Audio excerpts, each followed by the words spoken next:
बिस्मिल्लाहिर्रहमानिर्रहीम। Dear students, क्या हाल चाल है आपके? उम्मीद है कि आप ठीक होंगे। बेटे, जिस तरह के आपको पता है कि हमने 3 थ्योरीज पढ़नी थी,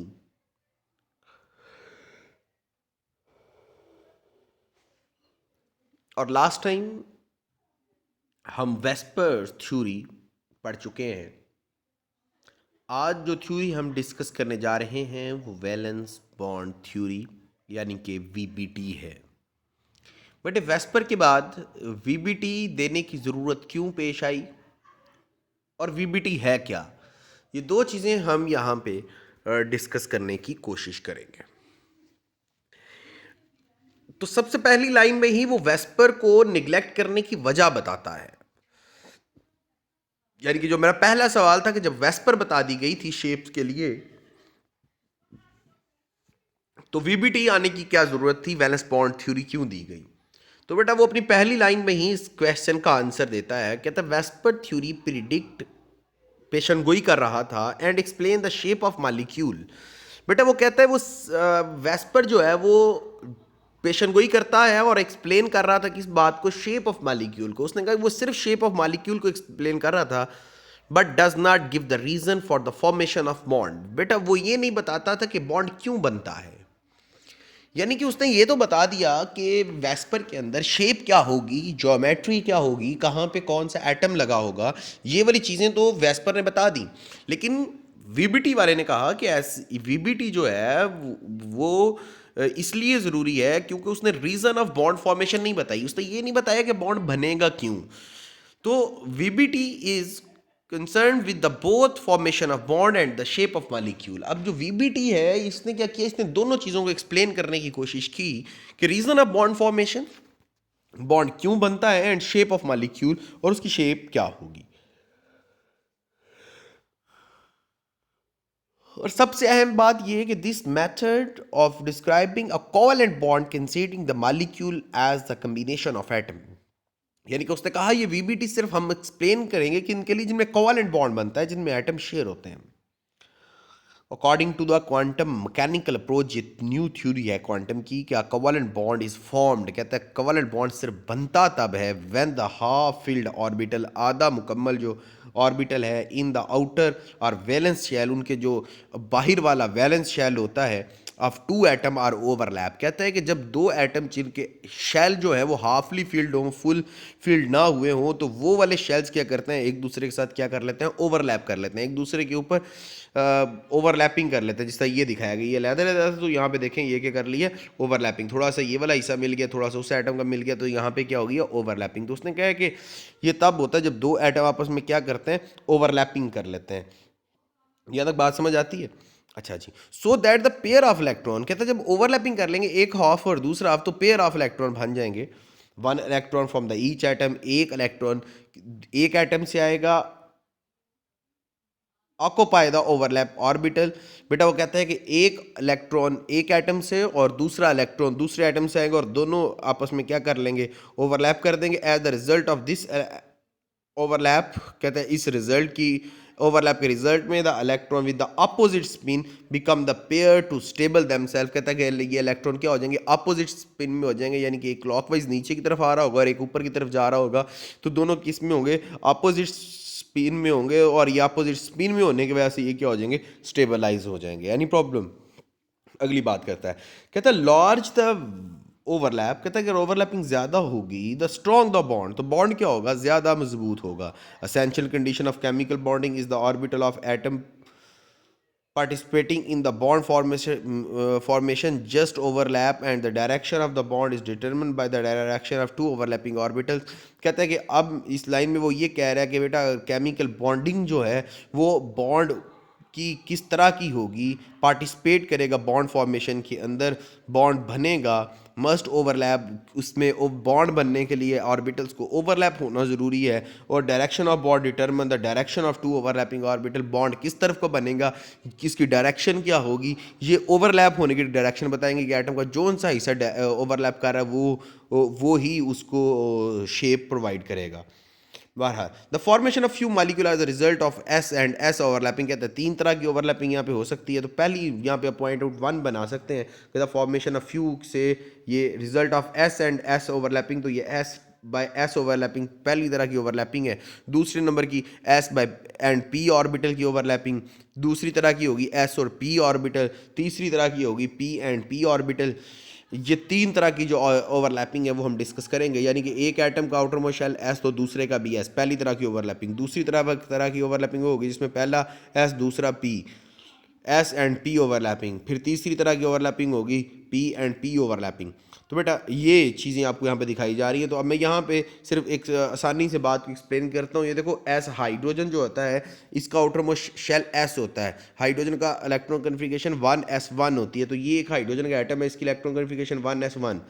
ये दूसरा हाइड्रोजन का एटम 1s1, तो ये भी एस वाला है और ये भी एस वाला है। इसका आउटर मोस्ट शेल भी इस हाइड्रोजन का भी एस है और इस हाइड्रोजन एटम का भी आउटर मोस्ट शेल क्या है, एस है। तो अब फर्ज करें यहाँ पे इसका एक इलेक्ट्रॉन है, यहाँ पे इसका दूसरा इलेक्ट्रॉन है, तो ये दोनों करीब करीब आए। ये देखें यहाँ पे करीब करीब आए, तो यहाँ पे ये जो इलाका फ्यूज़ हुआ है, यहाँ पे एक इलेक्ट्रॉन इस एटम का और एक इलेक्ट्रॉन इस एटम का, दोनों यहाँ पे एंटी क्लॉकवाइज और यहाँ पे क्या होगी, ओवरलैपिंग होगी और इसकी न्यू शक्ल ये बन गई है। ये क्लाउड बता रहा है कि ये आपस में क्या हो चुके हैं, बॉन्डेड हो चुके हैं। तो ये जब एस और एस का होगा तो इस तरह की शेप जो है वो डिवेल्प होगी। Any problem, the electron density become concentrated between two nuclei। देखो पहले इलेक्ट्रॉन सिर्फ न्यूक्लियस के गिर्द गिर्द था, अब दो न्यूक्लियस के दरमियान में इलेक्ट्रॉन की जो है वो डेंसिटी हो गई है, वहां पे इलेक्ट्रॉन इकट्ठे हो गए। This bond is called the sigma bond. इस बॉन्ड को हम क्या कहेंगे, सिग्मा बॉन्ड कहेंगे। तो अब यहाँ पे सिग्मा बॉन्ड की डेफिनेशन बता रहा है, a sigma bond is formed when two partially filled atomic orbital overlap in such a way। कहते हैं एटॉमिक सिग्मा बॉन्ड तब बनेगा जब दो पार्शियली एटम आपस में ओवरलैप करेंगे कुछ इस तरह से कि that the probability of the finding the electron is maximum around the line joining between two nuclei. कहते हैं कि तब हम सिग्मा बॉन्ड कहेंगे जब हमें इस बात का यकीन हो, जब हमें तो यकीन तो नहीं, प्रोबेबिलिटी हो, हमें इस बात के चांसेस हों कि यहाँ पे ये वाला जो एरिया है, यहाँ पे ये जो दो इलेक्ट्रॉन के दरमियान में एरिया है, इसके अंदर जो है वो इलेक्ट्रॉन एग्जिस्ट कर रहे होंगे, ये एरिया के अंदर इलेक्ट्रॉन होंगे। और अगर हमें पता हो कि दो न्यूक्लियर के बिटवीन इलेक्ट्रॉन्स हैं तो हम ये कहेंगे कि that is the sigma bond. हम इसे क्या कहेंगे, सिग्मा बॉन्ड। एनी प्रॉब्लम जी। हम अगली ओवरलैपिंग की तरफ चलते हैं। यहाँ पे ये पूरा आप रीड आउट करिएगा तो वो बताएगा कि अब वो H और फ्लोरीन की ओवरलैपिंग की बात करता है। तो H की ओवरलैपिंग क्या होती है, 1s1 हाइड्रोजन की 1 होती है और फ्लोरीन की कितनी होती है, 1s2 2px 2 2py2 2pz1। तो अब z1 का मतलब क्या है कि इसका आउटर मोस्ट शेल क्या है जी, p, और H का क्या है, S। अब S और ये P, यानी कि ये वाला S और ये वाला जो P है ये आपस में क्या करेंगे, ओवरलैपिंग करेंगे, जिसकी शक्ल वो आपको यहाँ पे दिखाता है। बेटा देखो ये S है हाइड्रोजन का और P क्या है, ये फ्लोरीन का। तो बेटा ये आपको पता है P क्या होता है, डंबल शेप होता है। P क्या होता है, डंबल शेप। तो ये P डंबल शेप उन्होंने ले लिया। अब क्या होगा, इसका एक इलेक्ट्रॉन यहाँ पे भी है, अब हाइड्रोजन का एक इलेक्ट्रॉन यहाँ पे भी है, दोनों एक दूसरे के करीब आएंगे ये वाले। तो बेटा यहाँ पे आने के बाद हाइड्रोजन का ये वाला जो हाइड्रोजन जो है ये P के ऊपर क्या कर लेगा, ओवरलैप कर लेगा।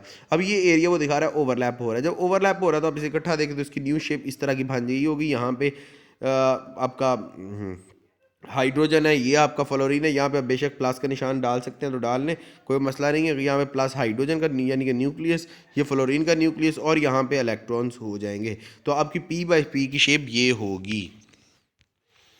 और ये भी बेटा क्या है, आपका सिंगल सिग्मा बॉन्ड है। और अब अगर हम P और P की बात करें, यानी कि F2, ये भी एक F, ये भी एक F, ये बेटा आपका F का डंबल, ये दूसरे F का डंबल, ये दो डंबल हो गए बेटा। आप P बाय P ओवरलैपिंग कर रहे हैं। सबसे पहले हमने क्या की थी, यहाँ पे S बाय S ओवरलैपिंग। अब यहाँ पे क्या किया, एक S और एक P, तो इस तरह की शक्ल बनी बेटा। अब हम कर रहे हैं P बाय P, ये एक P फ्लोरीन का और एक फ्लोरीन का P, ये।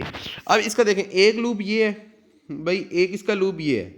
अब ये दोनों लूप एक दूसरे के क्या आएंगे बेटा, करीब आएंगे। ये देखें और यहाँ पे आगे ये क्या कर लेंगे, ओवरलैप। जब ये एक दूसरे के ऊपर ओवरलैप करेंगे तो ये इसके साथ ऐसे मिल जाएगा, ये इसके साथ ऐसे मिल जाएगा और इसकी शक्ल इस तरह की हो जाएगी और ये आपका बी सिग्मा बॉन्ड होगा। इस तरह की शेप क्या होती है, पी बाय पी की। और इसमें ये हेड टू हेड ओवरलैप कहते हैं, हम इसे क्या कहते हैं, हेड टू हेड। इसका एक हेड, इसका दूसरा हेड, दोनों हेड टू हेड ओवरलैप मिले हैं तो हम इसे क्या कह देंगे, सिग्मा बॉन्ड। यहाँ पे एनी प्रॉब्लम, ये आपका सिग्मा बॉन्ड है। अच्छा बेटा, अब साइड बाय साइड ओवरलैपिंग की बात करते हैं तो यहाँ पे मैं आपको एक शक्ल दिखाना चाहता हूँ कि साइड बाय साइड ओवरलैपिंग क्या होता है। अब ये एक फ्लोरीन का पी है, ये वही पी है जो हमने यहाँ पे देखा था। पहले इसकी ओवरलैपिंग, ये पी था इस तरह पड़े हुए थे जी, इसका ये वाला हेड ये वाले हेड से ओवरलैप कर रहा था। तो एक पॉसिबल केस ये है कि ये इस तरह से ओवरलैप करे, और अगर इस तरह से ओवरलैप करते हैं तो इनके जो न्यूक्लियर इलेक्ट्रॉन है, एक इलेक्ट्रॉन यहाँ पे, एक इलेक्ट्रॉन यहाँ पे, तो ये बिटवीन द न्यूक्लियस आ रहे हैं। मेरी बात समझ रहे हैं जी। और यहाँ पे ये शेप बन रही है, ये न्यूक्लियस और इनके दरमियान में यहाँ इलेक्ट्रॉन्स। तो ये क्या हो गया, सिग्मा बॉन्ड हो गया। आगे से देखते हैं। अब देखें यहाँ पे देखिए, ये वही दो पी हैं। तो वो कहता है कि ऐसा भी हो सकता है कि ये वाली जो साइड है वो इसके इस साइड से हाई हेड टू हेड ना मिले, बल्कि साइड टू साइड मिल जाए। कैसे मिले बच्चे, साइड बाय साइड। तो इसका एक ये वाला और एक ये वाला, और एक ये दोनों एक दूसरे के करीब आए, तो करीब आने से इसका एक ये, इसका एक ये, इसका एक ये, इसका एक ये, तो ये दोनों देखो यहाँ पे और यहाँ पे आ गए।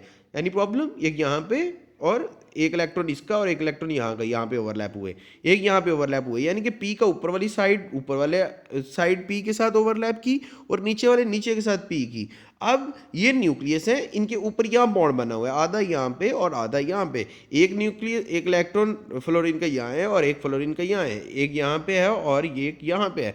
तो अब ये साइड बाय साइड ओवरलैपिंग है। कैसे हुई बेटा, साइड बाय साइड ओवरलैपिंग। तो जब साइड बाय साइड ओवरलैपिंग हुई तो आपके जो इलेक्ट्रॉन्स हैं वो बिटवीन द न्यूक्लियस नहीं रहे, बल्कि upper and lower side of nucleus के इलेक्ट्रॉन आ गए यहाँ पे और यहाँ पे। और जब इस तरह की पोजीशन आ जाए, अपर और लोअर साइड पे आ जाए, तो हम इसे कहेंगे that is the sigma bond. और ये क्या होता है, वीक बॉन्ड होता है, और हम इसे क्या कहेंगे, सिग्मा बॉन्ड। बेटा क्या कहेंगे, सिग्मा बॉन्ड।